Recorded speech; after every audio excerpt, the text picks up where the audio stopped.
মুদির দোকানে বিদেশি মদ বিক্রির অভিযোগ।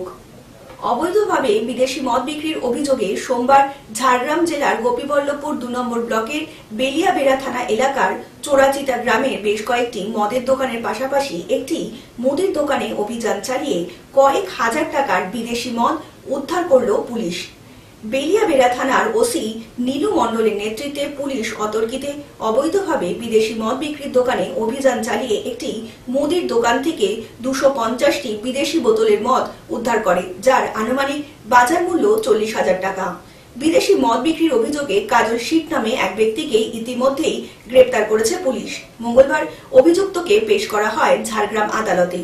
এই ঘটনাকে কেন্দ্র করে বেলিয়াবেড়া থানা এলাকায় ব্যাপক চাঞ্চল্য ছড়িয়ে পড়ে। পুলিশের পক্ষ থেকে চোলাই মদের বিরুদ্ধে অভিযান চলছে।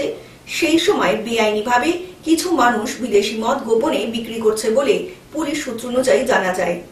পুলিশের পক্ষ থেকে অভিযান চালিয়ে বিদেশি মদ উদ্ধার করা হয় বলে জানা গিয়েছে। অন্যদিকে থানার ওসি নীলু মণ্ডল বলেন, অবৈধভাবে বিদেশি মদ বিক্রির বিরুদ্ধে পুলিশ লাগাতার অভিযান চালাবে এবং পুলিশ প্রশাসনের পক্ষ থেকে তাদের বিরুদ্ধে আইনগত ব্যবস্থাও নেওয়া হবে। ঝাড়গ্রাম থেকে অরূপ ঘোষের রিপোর্ট, গ্লোব নিউজ। এখন থেকে গ্লোব টিভি দেখুন আপনার স্মার্টফোনেও। গুগল প্লে স্টোর অথবা অ্যাপল স্টোর থেকে ডাউনলোড করুন গ্লোব টিভি লাইভ অ্যাপ। এছাড়া জিও টিভি অ্যাপ থেকে দেখুন গ্লোব টিভি লাইভ।